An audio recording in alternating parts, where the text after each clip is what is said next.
पवित्रा, गाड़ी की चाबी और ये कुछ पैसे लेकर जा रहा हूँ। तुम्हारी हिम्मत कैसे हुई पैसे उठाने की?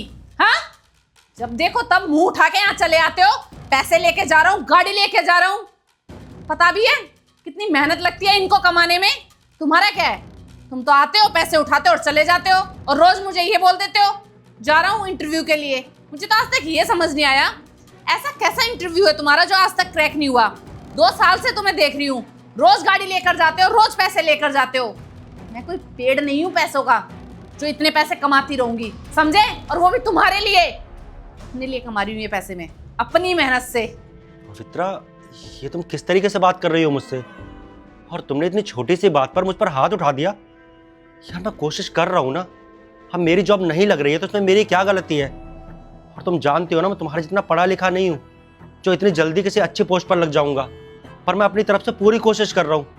यार पैसे और गाड़ी की चाबी तो लेकर जा रहा था, तुमने इतनी छोटी सी बात पर मुझ पर हाथ उठा दिया। और एक बात बोलूं पवित्रा, आज से पहले ना मेरी कमाई से घर चलता था। अगर आज तुम पैसे कमाने लगी हो तो तुम मुझे अपनी कमाई का दोष दिखा रही हो। ऐसा है, पहली बात तो मैं कोई धौंस नहीं दिखा रही, मेहनत की है मैंने तब मैं इस पोजीशन पर हूँ। और हाँ, इतनी सी बात, ये पैसे ले जाना, गाड़ी ले जाना तुम्हारे लिए इतनी सी बात है? पता है कैसे कमाती हूँ इन पैसों को मैं? कितनी मेहनत लगती है।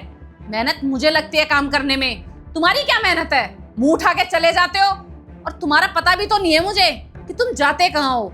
जरूरी तो नहीं कि तुम इंटरव्यू के लिए जाते हो, क्या पता कहाँ अपने दोस्तों के साथ मुंह काला करने जाते हो और तुम नाम ले देते हो कि मैं इंटरव्यू के लिए जा रहा हूँ। वरना ऐसे कैसे हो सकता है कि रोज इंसान इंटरव्यू के लिए निकले और एक भी इंटरव्यू के लिए ना हो उसका? देखो, मैं खुद भी नहीं चाहता हूँ कि तुम्हारे कमाए हुए पैसे मैं यूज करूँ, पर क्या करूँ, मेरी मजबूरी है। यार मेरे पास खुद का व्हीकल नहीं है और ना ही मेरे पास इतने पैसे होते हैं कि मैं अपने खर्चे उठा सकूँ। बस इसीलिए तुम्हारे कमाए हुए पैसे लेकर जा रहा हूँ। और मुझे भी तुम्हारे पैसे ले जाते हुए ना बहुत शर्म फील होती है। मजबूरी है मेरी ये सब करना। अच्छा, मजबूर हो तुम मेरे पैसे उड़ाने के लिए? शर्म तुम्हें? शर्म तो मुझे आती है जब लोग मुझे ऐसे बोलते हैं कि एक आईएएस का पति बेरोजगार है, नल्ला है, घर पे बैठा हुआ है और अपनी पत्नी की कमाई खा रहा है। बस करो पवित्रा, और कितना सुनाओगी मुझे? मैंने तुमसे कहा ना कि मुझे खुद को बहुत शर्म आती है तुम्हारे कमाए हुए पैसे इस्तेमाल करने में। तो इतनी छोटी सी बात के लिए इतना सुनाने की जरूरत नहीं है। तुम्हें अपनी चाबी और अपने पैसों पर बहुत घमंड है ना, तो ठीक है, ये रही तुम्हारी गाड़ी की चाबी और ये रहे तुम्हारे पैसे। नहीं चाहिए मुझे। भैया, वो तुम्हारी इतनी हिम्मत, मेरे कमाए पैसे तुमने मेरे मुंह पे मारे हैं? निकलो यहाँ से। भाभी, आपकी हिम्मत कैसे हुई मेरे भैया पे हाथ उठाने की? अच्छा, हाथ ना उठाऊं तो क्या करूं? 2 पैसे का काम धंधा नहीं करते, ऊपर से मैं जो कमाती हूँ उसे भी ले जाते हैं। और तुम ना हम दोनों के बीच से दूर रहो, समझी? और इनका क्या भरोसा, गाड़ी लेकर रोज चले जाते हैं, अपने यार दोस्तों के पास जाते हैं या इंटरव्यू देने जाते हैं। कौन जानता है? तुम जानती हो ये? नहीं ना। और मैं आईएएस ना अपने दम पर बनी हूँ, इनकी वजह से नहीं। चलो भाभी, मैंने मान लिया, आपने दिन रात मेहनत करके पढ़ाई की है और आप अपनी पढ़ाई की वजह से इस मुकाम पे पहुंची हो। पर आपको शायद ये बात नहीं पता, आप जिस मुकाम पे खड़ी हो ना, उसके पीछे भैया का हाथ है। और मुझे तो ये समझ में नहीं आ रहा, इतनी देर से भैया आप भाभी की बकवास सुने जा रहे हैं और भाभी ने आपको थप्पड़ मारा, फिर भी आप चुपचाप खड़े हो। और भाभी, आप भूलो मत, आपकी पढ़ाई लिखाई का सारा खर्चा ना मेरे भैया ने उठाया है।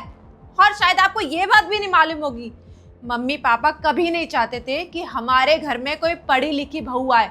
वो हमेशा घरेलू बहू चाहते थे जो घर की 4 दीवारी के अंदर रहे। लेकिन मेरे भैया ने अपने माँ बाप के खिलाफ जाके आपको पढ़ाई करवाई, आपको इस मुकाम पे पहुंचाया, और आप यहाँ पे बकवास किए जा रही हैं। देखो, तुम ना ज्यादा मुझे ज्ञान मत दो, समझी? मैंने तुम्हें बोला ना कि हम दोनों की इस बात से दूर रहो, तो दूर रहो, अपना काम करो जाकर। और अगर इतनी तुम्हें अपने भैया की तरफदारी आ रही है ना, तो एक काम करती हूँ, जल्दी से तुम्हारे लिए कोई लड़का देखती हूँ और तुम्हें इस घर से बाहर निकालती हूँ सबसे पहले, ताकि हम दोनों के बीच में कोई और ना आ सके। और वैसे भी ये जो घर खरीदा है ना, ये मेरे पैसों से खरीदा गया है। और जो ये गाड़ी तुम्हारा भाई चला रहा है ना, उसकी किस्तें मैं पूरी करती हूँ, ना कि तुम्हारा भाई। इसकी तो इतनी औकात ही नहीं है कि एक साइकिल भी खरीद सके। भाभी, आप जिन पैसों का रौब दिखा रही हो ना भैया को, शायद आप अपना ना पास्ट भूल चुकी हैं। आप भी ना एक गरीब घर से हैं जिनके घर में खाने तक को रोटी नहीं थी, लेकिन मेरे भैया ने आपके साथ शादी की जब आपने अपनी ख्वाहिश सपना भैया को बताया कि आपको शादी के बाद भी पढ़ना है, आईएएस बनना है, तो आप जानती हैं भैया ने अपने घर वालों के खिलाफ, इस समाज के खिलाफ जाके आपको पढ़ने की आज़ादी दी, पढ़ने का मौका दिया। और आज जब आईएएस बन गई हैं तो आप अपने तेवर दिखा रही हैं। देविका, तुम अपनी भाभी के साथ बदतमीजी क्यों कर रही हो?